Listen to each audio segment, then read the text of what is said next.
So I went to my grandmother's house yesterday. My grandmother's passed, but at her house, Mama Ann's house was the greatest place of all time.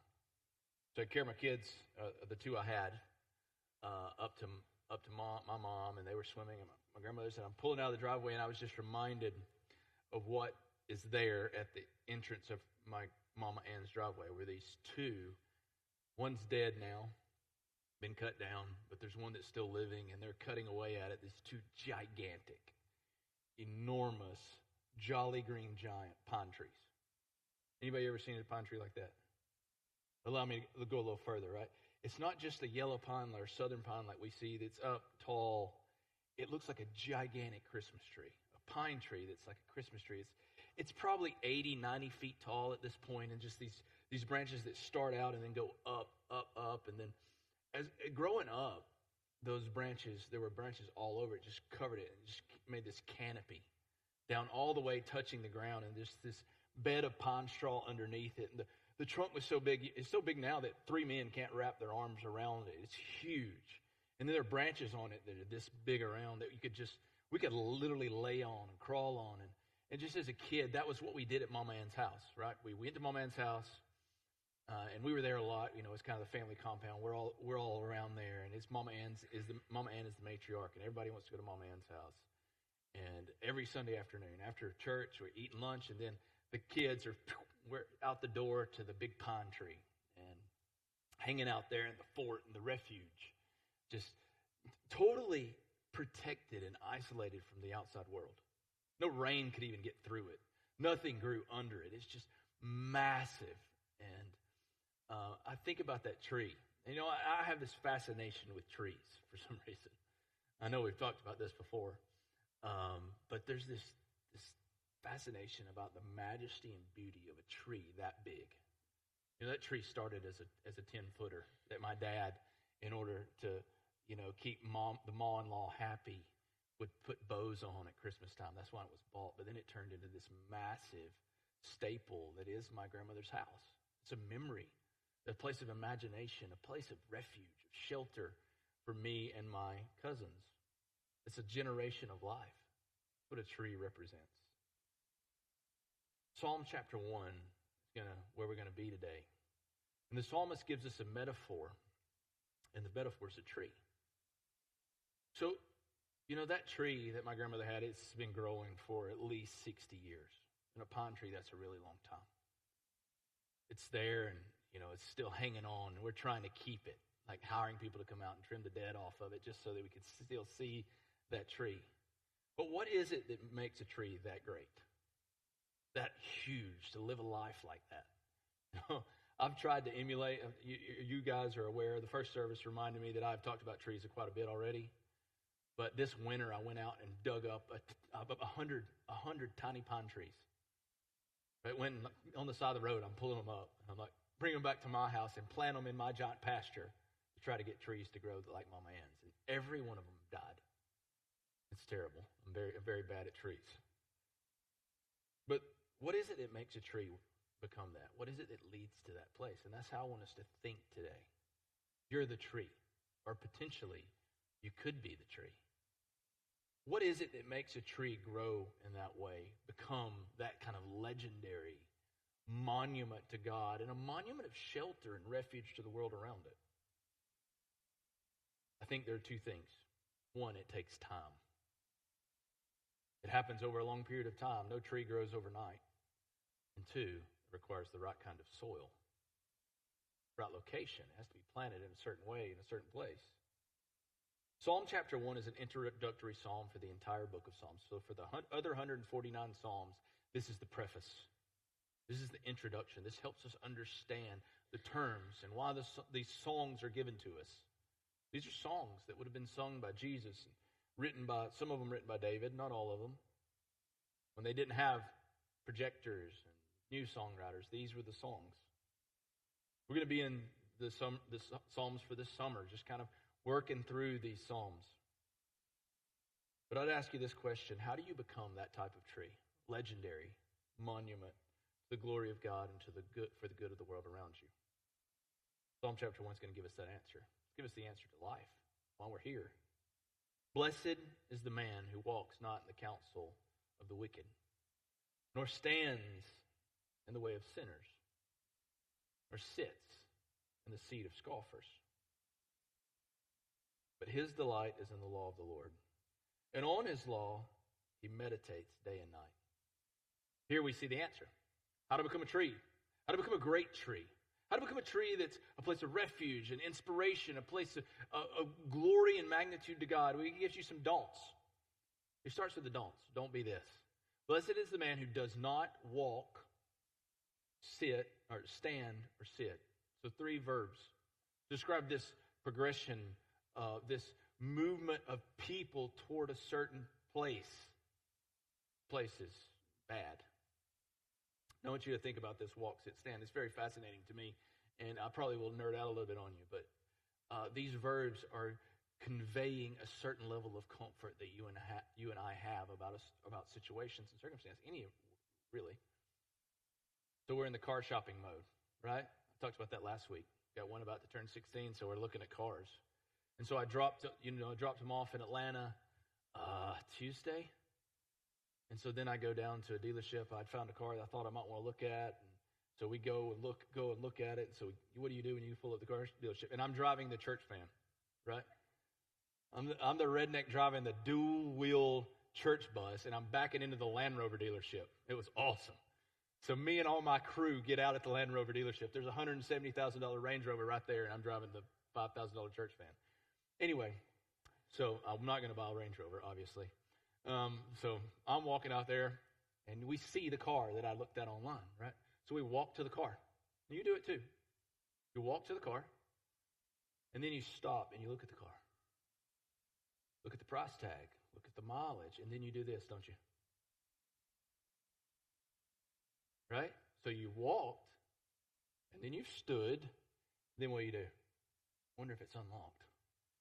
You pull on the handle. And then about the time you pull on the handle and the door's unlocked, here comes a salesman on a golf cart. It always works that way, right? How you want to sit down in that thing? How about you take a test drive? Look, it's real easy. You could just, right here, I'll ride with you. You could sit in that bad boy. You can sit behind that wheel, feel that power. Feel that leather, smell that thing. I wish we could bottle that stuff. Somebody get rich. Right? Walk, stand, sit. He gets you sitting. You're done for. Right? Do not sit down in a car dealership unless you're willing to write the check. Right? He gets you sitting. You're done for. So this is what the psalmist is pointing out to us, this progression of comfort that we would have, or that we shouldn't have. And who is it that we're becoming comfortable with? What does he say? The wicked, right? Oh, the wicked. Great movie. Not so wicked after all. Right? The wicked, the sinner, and the scoffer. So the wicked, you and I hear wicked, we think, oh, that's really, really bad. Like that, I don't want anybody to call anybody wicked. I don't want to be called wicked. But he says wicked first, with the idea of just walking along in the way of the wicked, taking their counsel. When he uses that word wicked, it means something different than what we think it means, or that it may mean for us. We think of it as the word sinner. But wicked just means someone who sins and doesn't realize they're sinning, like your child. Have you ever noticed that? Before they understand what a lie is, what can they do? Lie. Before they understand what theft is, what do? Steal toys. Right? So it's just this general description of humanity and our inability to be like God. It's wicked. We are capable of transgressing the law of God and the character of God. And then there's sinner. So just as there's this progression of comfort, there's this severity of the sin. Right? So it goes from wicked to sinner. So a sinner would be someone who that they know the right thing to do, but they do the wrong thing. They choose to sin. They choose to act in contradiction to God's rule and God's law and God's character. So we choose openly to sin against him, even though we know right and wrong. And then there's the scoffer. And this is where our social media game is. But it's where I know the right thing to do, I choose to do the wrong thing, and I celebrate the wrong thing. I celebrate sin. So just as there's a progression of comfort described that you and I should not have, there's a severity or a degradation of the person. They move from a person who is just as we would call a sinner, right? They're just capable of making mistakes, to a person who chooses openly to sin against God, to a person who then celebrates that sin. So he's pointing this out to us as a don't. Don't walk in that way. Don't sit in that place. Don't stand there with those people. Because if you're trying to be a tree, what you don't want to do is be pouring gasoline and diesel fuel around your roots. You don't want to be wound up in the trunk. It will stun your growth. It will limit your fruitfulness, and it can potentially bring about your destruction. To walk in these ways, to stand in this council, to stand in this place, and to sit in this seat. You see, it's not that you and I should isolate ourselves, become Amish or Mennonite or whatever, totally isolate ourselves from society and from people who are sinful.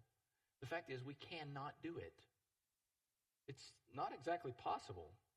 Why? Because every one of you is wicked. Me too. Right? Because we're all capable of sin, and we all sin. Many of us have sinned not even knowing it today, before we got here. So it's not that you and I isolate ourselves from the world around us or we disassociate, but that we become aware. And we do not become comfortable in that place. We continually acknowledge our need for redemption, our need for transformation, our need for living water. So I think you got the don't there. And then there's the do. Right? Verse 2. What does he say? But his delight. Blessed is the man. Happy is the man who doesn't become comfortable with sin in his midst, in his life, in his world, but is someone who delights in the law of the Lord. Now that word law of the Lord may make you uncomfortable. Frankly, it makes me uncomfortable the way the English is translated.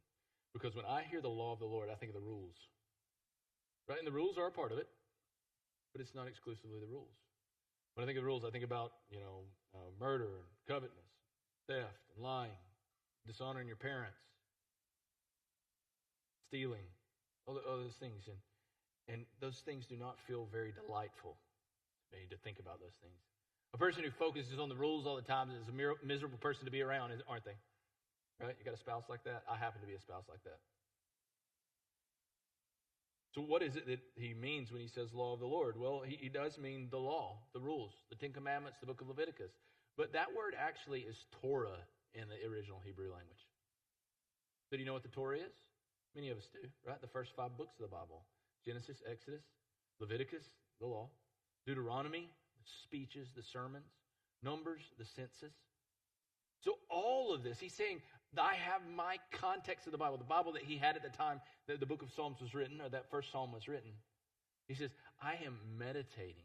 The person should be meditating on all of this literature that we have that reveal to us the character of God. So it's that we look into the Bible, not that the Bible is magic, but that the Bible reveals to us God, his character, who he is, and what he says about our world and how he interacts in it. You think about, we just sang about Egypt, right? That story's in Exodus. So to say that we're no longer slaves, right? That God liberates is what Exodus teaches us from slavery. He liberated the Israelite people from physical slavery. He liberates us as people who may not be slaves from spiritual slavery to sin. We're not captivated by it, captured by it.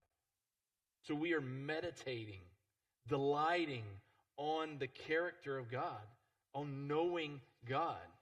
We are aware that our focus should be on him. This is the ultimate do for the Christian, if you're a Christian in the room. It's how you become a tree. It's how you dig down deep roots that survive drought and harsh winters and pests. It's how you grow into being something for the glory of God and the good of the world around you, something magnificent, enormous, powerful. You see, you and I are in an environment of scoffers, of sinners, and wicked people. In fact, we happen to be those people. We sit in those seats. We walk in those ways. We stand in those congregations. But you and I are called to run our roots deep down into the living water of Jesus. To set our gaze not on our surroundings and our circumstances, but on the God who rises and lives above it. The God who has revealed himself in the person and work of Jesus Christ. So I think the first question that we should ask ourselves is, if I'm going to be a tree, where's my focus, or where should my focus be? What's your focus on? Is your focus on the world around you? Is your delight found in the things around you or the people around you? Or is your delight found in knowing the true and living God? That would be the first question. Where is my focus? If my focus is on anything else other than Jesus, in its greatest focus or greatest gaze, then I'm not going to be the tree that I'm meant to be. Psalm chapter 1, verse 3. So the next, he gives us our tree metaphor. He says, this person who is not growing comfortable with sin, but is delighting and meditating, murmuring. That word meditate is literally the word murmur. Murmuring, focusing on the character and person and the work of God in the world around them. That person is like a tree. Heavy, strong, resolute, planted by streams of water. Not like my little pine trees I planted in the bottom of the pasture that have all died. No, like that giant water oak out by my pond. That yields its fruit in its season. I love that it says that. And its leaf does not wither. In all that he does, he prospers. Now, when you and I hear the word prosper, we think money, right? We think financial success. We think financial stability. We think a certain home or a certain car or a certain job. You and I think no suffering, no difficulty in our lives. You and I think no bad days. But when he says prosper, that is not what he means, obviously, by the context. Because what we see, the phrase right before the discussion of prosperity, he says his leaf does not wither. What would cause a tree's leaf to wither? Drought or freezing temperatures. Things that we may look at and go, that's not fun. You just dropped all your leaves, man. He says this is an evergreen. This is an evergreen. This is a pine. It doesn't lose its leaves. It doesn't turn brown. Even in the cold. Even in the drought. Why? Because it's tapped deep down into the stream. So there's this indication that suffering is a part of the journey. And then you go back up one more. That yields its fruit in its season. There are times in our lives that are not fruitful. There are times in our lives that we do not see the results that we wish we were seeing. But there are seasons, he seems to indicate. Seasons, times in which we do see the fruit. To indicate that there are seasons to life. Times of fruitfulness. Times that are not so fruitful. Times of drought. Times of cold. Times of winter. But it also indicates that there will be seasons of fruitfulness. For the tree. If you and I are the tree, planted by the streams of water, tapped in to the living water of Jesus, you and I will yield fruit in season. You know, I got Mama Ann's trees that are a powerful picture to me, but then I've also got this Eddie the oak at our property. Like, it's the one tree that's majestic. And you probably, if you looked on my Facebook, you've probably seen pictures of it. That the sun sets behind it. There's the pond, the oak, and the sunset. And it's beautiful. But that oak tree, it does lose its leaves, and they do come back every year, the place of shade, and it's immovable and strong and heavy. Oh man, oak is so heavy and hard, isn't it? What does that oak tree do about this time of year? Produces acorns. You see, its entire existence is about producing fruit. It's about replication. You see, I think if we apply that to this verse and then, kind of transpose it into our life, it's about replication. Our lives are about fruit. And it's not the fruit of finances. It's not the fruit of a promotion. It's the fruit of people being transformed and changed.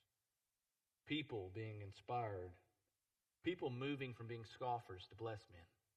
People moving from being sinners to repentant children of God. People moving from being wicked to aware and confessors. What am I producing with my life? That would be the next question. You should write that one down and journal about it all week. What am I producing with what I've been given? Like, what kind of shelter am I to the world? What kind of refuge am I to the world? What kind of glory do I proclaim of God? What does my life say? What am I creating? What am I making? What am I inspiring with my life?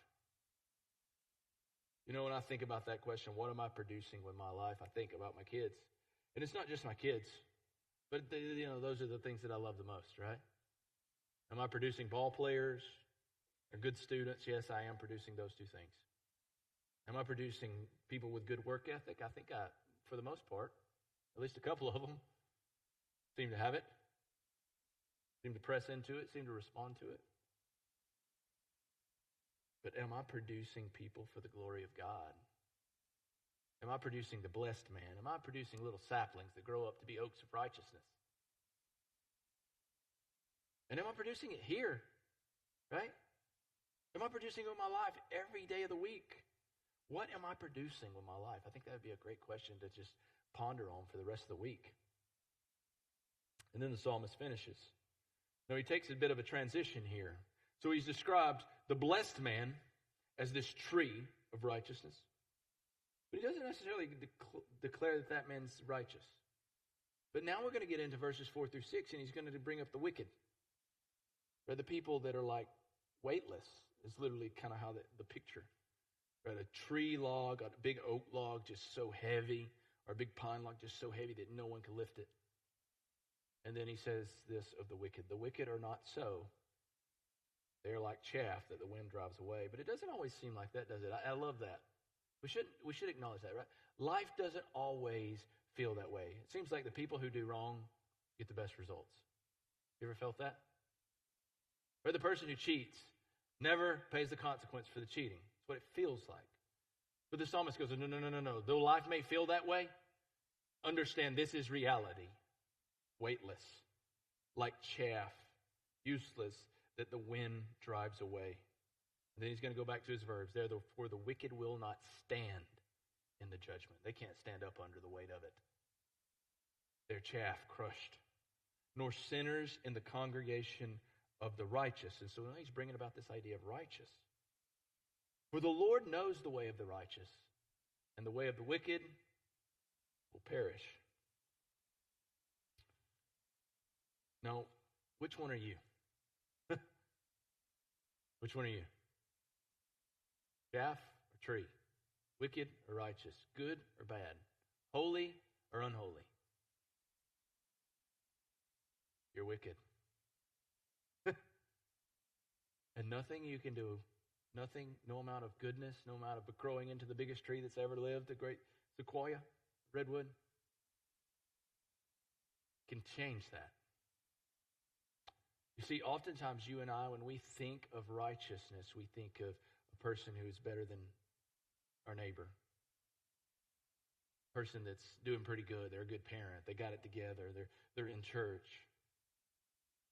But the Bible tells us continually, and the Psalms even tell us continually, no one is righteous. No, not one. There is not one that seeks God. That's Romans chapter 3. And you know what psalm he's quoting? Psalm 14. None who are righteous.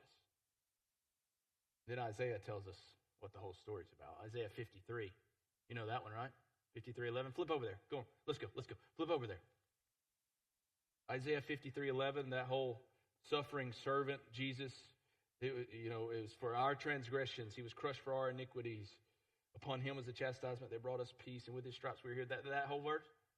You go to verse 11.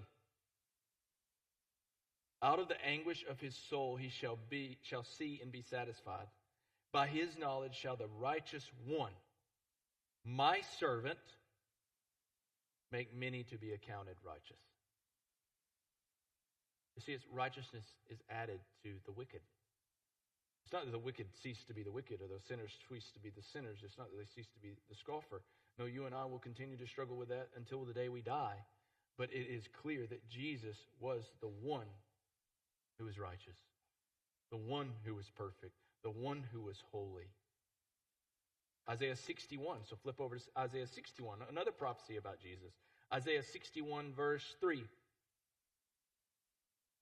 to grant to those who mourn in Zion, to give them a beautiful headdress instead of ashes, the oil of gladness instead of mourning, the garment of praise instead of a faint spirit, that they may be called oaks of what? Righteousness. The planting of the Lord, that he may be glorified. One more, 2 Corinthians chapter 5. So Paul is going to put all this together for us. He's going to explain to us what all this is going on. One, you will never be righteous enough on your own. You can never be good enough. You can never be smart enough. You can never be kind enough. You can never be perfect enough. You are a sinner, blown by the wind, weightless, unable to stand under the judgment of God. But there's one who for your sake became sin. Look at 2 Corinthians 5:21. It says this, for our sake he made him to be sin who knew no sin. Jesus, for your sake, God made him sin. Even though he was righteous, even though he was perfect, even though he was sinless. Why? So that he might take your iniquity. As Isaiah 53 says. He might take your twisting, your messing up, your brokenness, your wickedness, and that you might become, though you're not, the righteousness of God. For the way of the righteous God knows, and the way of the wicked will perish. Which side are you on? You can't be a tree until you're made righteous. You can struggle and scrap and fight, but the reality is you have no weight. You have no density without the density of Jesus' blood, without the righteousness of Christ placed on and in you. But the good news is it's free. The good news is all you got to do is receive it. As the band comes, just ask that you sit where you are.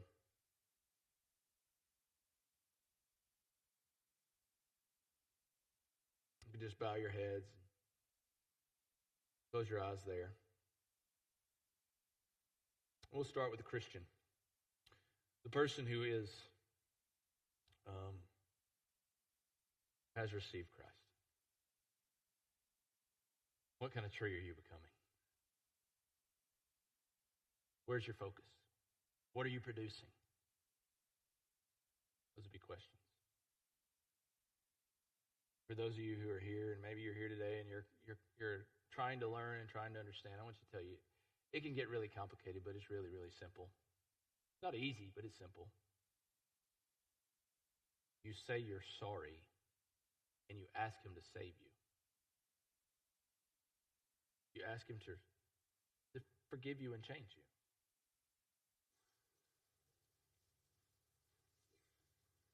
You see, Jesus, the righteous one, is ever present.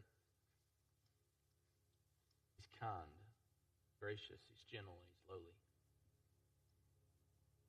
Today he doesn't invite you to a life of perfection.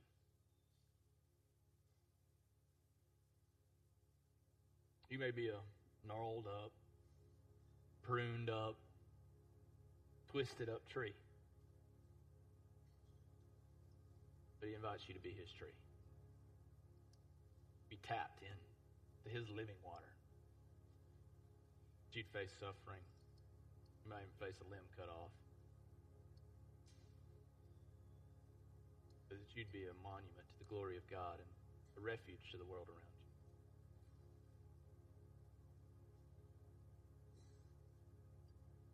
Is that you today?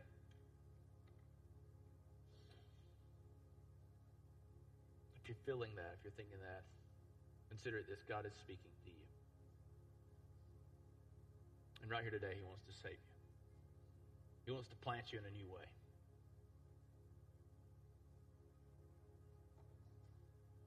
Surrender to it.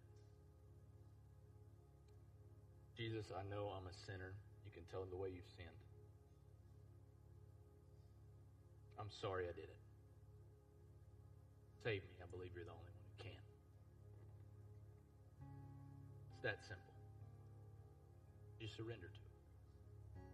Jesus, I'm sorry for how I've sinned against you. Save me. You're the only one who can.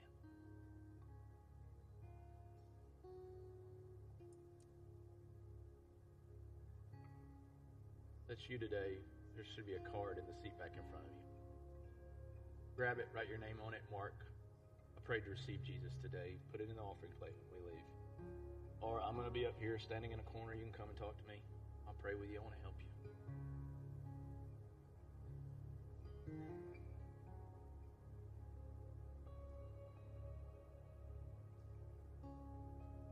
Father, may you make oaks of righteousness. May you plant your gospel in the lives and the hearts of people today. God, may you water us with your living water. And God, may we be oaks, immovable, strong, shelter, and refuge, a monument to your glory in our workplace, in our home.